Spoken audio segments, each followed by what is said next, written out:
आप सभी को हमारा नमस्कार। पौष माह के कृष्ण पक्ष की अमावस्या तिथि को पौष अमावस्या कहा जाता है और हिंदू धर्म में इसका विशेष महत्व माना गया है। कहते हैं कि पौष अमावस्या के दिन यदि विधि विधान से पितरों का तर्पण किया जाए तो उनकी आत्मा को शांति मिलती है और वह प्रसन्न होकर अपना आशीर्वाद देते हैं। जिस पर पितरों का आशीर्वाद होता है उनके जीवन में सुख समृद्धि और खुशहाली बनी रहती है।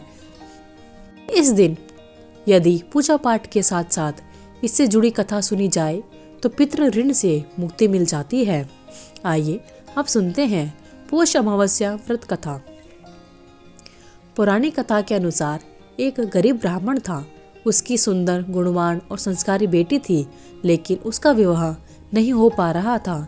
एक दिन गरीब ब्राह्मण के घर पर कुछ साधु आए और ब्राह्मण की सेवा से प्रसन्न होकर उन्हें आशीर्वाद दिया।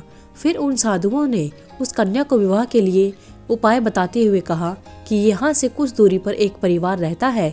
यदि यह रोज जाकर उसकी पत्नी की सेवा करे, विवाह में आ रही अड़चन दूर हो जाएगी।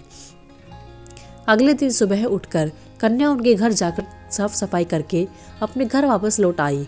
फिर रोजाना ही ऐसा करने लगी, जिसे देखकर उस परिवार की स्त्री काफी हैरान थी कि कौन उसके जागने से पहले घर की सफाई करके चला जाता है। कुछ दिन बाद वह स्त्री समय से थोड़ा उठ गई और उसने बाहर आकर देखा कि ब्राह्मण की पुत्री सारा काम कर रही है, जिसे देखकर स्त्री ने पूछा कि आप कौन हैं। तब कन्या ने उसे साधु द्वारा बताई गई सारी बातें बताई। उस स्त्री ने कन्या की सच्चाई और सेवा से खुश होकर उसे शीघ्र विवाह होने का आशीर्वाद दिया। लेकिन जैसे ही उन्होंने कन्या को आशीर्वाद दिया, उनके पति की मृत्यु हो गई। फिर भी उसने हार नहीं मानी और आंगन में लगे पीपल के पेड़ की 108 परिक्रमा करके भगवान विष्णु से अपने पति का जीवन लौटाने की प्रार्थना की। उस दिन पौष अमावस्या थी। भगवान की कृपा से उसका पति फिर से जीवित हो गया। ऐसी मान्यता है कि जो व्यक्ति इस पौष अमावस्या के दिन स्नान दान करके पीपल की परिक्रमा करता है, उसकी सभी मनोकामनाएं पूरी होती है। पौष अमावस्या व्रत पूजा करने के लाभ। इस दिन पितृदोष की शांति कराने से तरक्की में आने वाली कठिनाइयां दूर हो जाती है।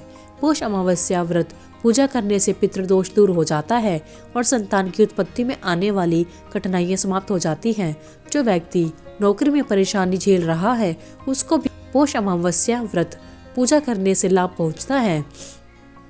जिन व्यक्तियों की कुंडली में संतान नहीं है, यदि वह इस अमावस्या का व्रत करते हैं, उनको भी फल प्राप्त होता है। अमावस्या पर भवरी अर्थात भोजन की सामग्री दान देता है, उसके घर में सुख समृद्धि आती है।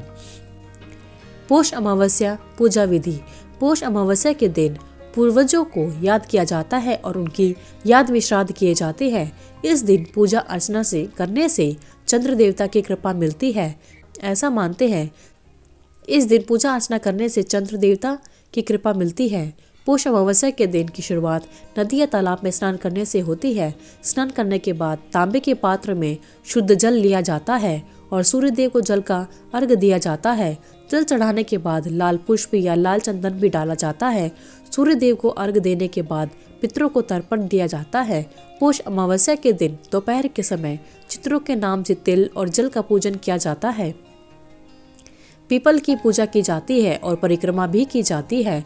इस दिन जरूरतमंदों तथा गरीबों को भोजन एवं धन का दान दिया जाता है। इस दिन गाय को रोटी खिलाई जाती है।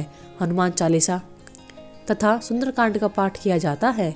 पौष अमावस्या के दिन शिव पार्वती एवं तुलसी जी की पूजा भी की जाती है। पौष अमावस्या के दिन पितृदोष से मुक्ति के लिए उज्जैन, नासिक, हरिद्वार जैसी जगहों पर पूजन करवाया जाता है। पितृदोष से मुक्ति के लिए पौष अमावस्या के दिन रुद्राभिषेक भी किया जाता है। पौष अमावस्या के दिन मनोकामना पूर्ण करने के लिए तुलसी के पौधे के पास दीपक जलाकर परिक्रमा की जाती है। सूर्यास्त के बाद हनुमान जी के मंदिर में सरसों के तेल का दीपक जलाकर हनुमान चालीसा का पाठ किया जाता है। पौष अमावस्या के दिन शिवलिंग के पास दीपक जलाए जाते हैं और ओम नमः शिवाय का 108 बार जाप किया जाता है। अगर आपको वीडियो अच्छी लगी तो वीडियो को लाइक करें, शेयर करें, चैनल को सब्सक्राइब करना ना भूलें। धन्यवाद।